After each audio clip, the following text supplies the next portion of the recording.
Hello guys, what's up? My name is Razel and welcome na naman po sa inyong lahat sa ating panibagong episode dito nga po sa ating channel. And recently nga guys is nakapaglaro po tayo ng Mobile Legends kasama nga po yung ating squad na Above Geeks. Kaya naman yan po ang magiging content natin ngayon dito nga po sa ating gaming channel. At kung isa kang gamer na naglalaro nito, alam ko magugustuhan mo itong video na ito. Kaya nga kapag hindi ka pa nakapag-subscribe sa channel ko at nakafollow doon sa page ko, hihingin ko na yung suporta mo. So please like and share yung mga videos natin dito nga po sa ating Facebook page. Then watch and subscribe doon nga po sa ating YouTube channel. So yun, without further ado, let's go!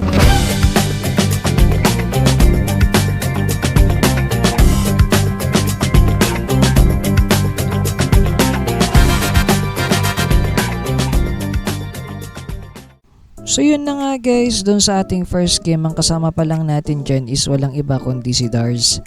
Siya nga yung Freya dyan guys at tayo naman yung Layla. At dito nga sa point na to guys, dito yung feeling ko ngay makakabawi na kami. Okay, kasi nga yung damage nga natin dito is medyo sumasakit na din. Tapos yung lock percentage natin ito mataas din.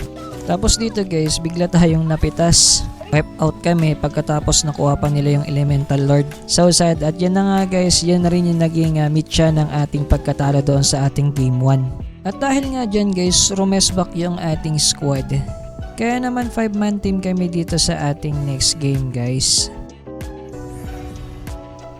Okay, at ito na nga guys yung ating naging lineup. Kami yung nasa taas. Okay, meron tayong banner dyan na Above Geeks. At tayo nga guys yung gumamit ng badang. At kung nakikurious kayo guys doon sa pangalan na Ifapela, yan kasi yung ipinangalan ko doon sa ating VRM model na siyang ginagamit ko nung mascot para doon sa ating ML videos. Ibig sabihin dati nung wala pa tayong webcam guys, trinay ko ring maging isang VTuber. So dito nga sa part na to guys, Uranus nga yung ating kalaban. At alam ko guys na hindi natin yan basta-basta matitake down sa level 1. Kaya nga guys, tamang poke lamang tayo para makuha natin yung ating mga creeps. At kung nagtataka kayo guys kung bakit may mouse cursor dyan, syempre guys naglalaro tayo dito sa may PC. At alam ko guys sa mga naglalaro sa may mobile phones, medyo weird nga ito. Kasi nga guys, di ba itong larong ito is meant for mobile phones? Tapos tayo naglalaro dito sa may PC or desktop. Di palitan na lang natin yung pangalan guys, gawin natin Desktop Legends. At dito nga sa part na to guys is in-invade nila yung aming red buff. At dito nga sa part na to guys, iikutan ko sana sila kaso nga lang nandun pala yung Dairot ng kalaban sa bush. Maganda yung ginawa nila guys, pero unang napitas na Angelica yung Lilia ng kalaban. Pagkatapos instead mag-back na sila nandyan pa rin, nag-overstay sila dito sa aming jungle. At dalawa pa sa kanila yung mapipitas dito guys. Ayan, una nga si Uranus na mapipitas dito. Pagkatapos sinugod pa nung Dairot nila si Dars tsaka si Jilo. Matitake down nga niya dito si Jilo guys, kaso nga lang matitake down din siya ni Dars.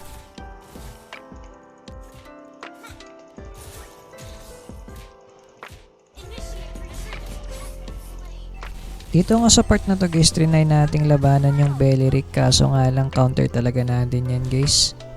Tapos sumulpot pa yung Uranus guys, di nagback na lang tayo. Tapos dito guys, lumapit nga yung Uranus dun sa torre natin at nabigyan nga natin siya dito ng matindi. At habang nangyayari nga yun guys is nakuha pa ni Dars yung ating pagong. Pagkatapos nakakuha pa ng kill si Angelica at saka si Dars. Kaya naman alam kong lamang na kami dito sa laban na ito.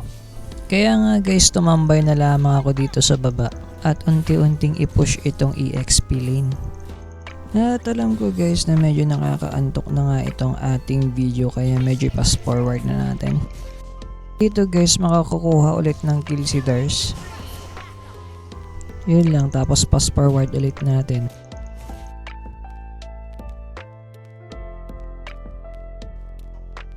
At dito nga guys, sinubukan nating bawasan si Uranus at sa gulat nga niya guys is clinic niya yung kanyang vengeance.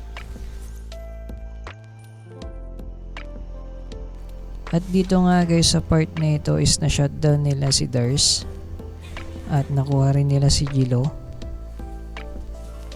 Kaya nga medyo lumapit tayo dyan para hindi nila matuluyan yung ating mid turret. Tsaka tayo bumalik doon sa ating lane guys.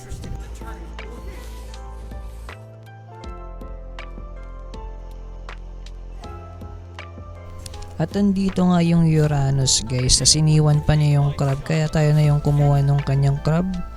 Sabay pwesto doon sa may turret.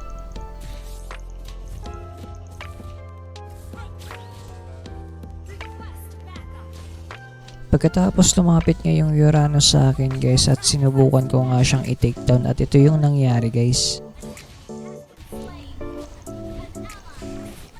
Naging matagal nga yung laban namin dito guys pero siya yung nabigyan dito. At nakuha rin guys ng mga kasama ko yung turtle at binaon na rin nila yung Dairot tsaka yung Beleric.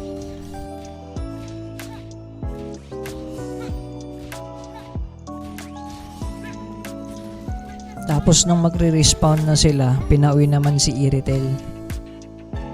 Sa game na to guys, chill lang tayo dito sa baba. Pang pinupush naman ni Ezekiel yung top. Tapos dito sa part na to guys, nagkaroon ng trade between Angelica at saka yung Lilia. Tapos dito sa part na to guys, hindi ko akalain na killing spree pala yung Lilia nila. Ibig sabihin guys, yung tatlo dyan sa score nila ay galing sa kanya.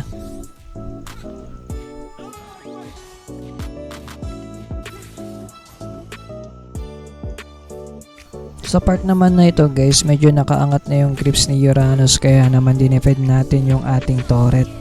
Naka double kill nga dito si Ezekiel guys, tas nakapush din si Dash sa gitna. Tapos dito magbabakbakan nga kami ng Uranus. At habang nangyayari nga yan guys is nakuha ni Darce yung Lilia. Nakuha ni Julie yung Beleric. Tsaka na take down yung Uranus. Kaya naman na wipe out sila dito guys. At yun na nga guys, tamang push na lamang tayo dito sa may bot lane. At nang ma-takedown na nga natin yung turret is nagkaroon ng clash doon sa mid. At apat nga sa kanila guys yung napitas dyan.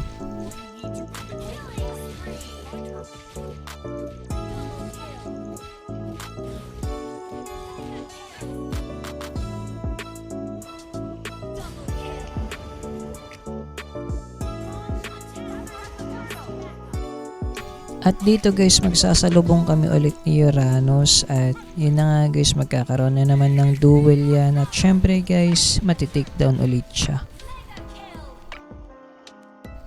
At pagkabuhay nga guys nung kabilang team, nakipag-clash na naman sila doon sa gitna at yun na nga guys, pinauwi sila kaagad ulit. Kaya naman na wipe out na naman sila dito guys.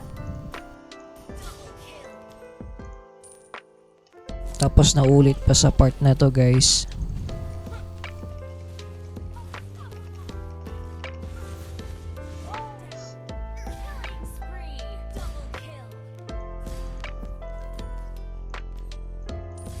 Kaya naman ang naging ending niyan guys is ito.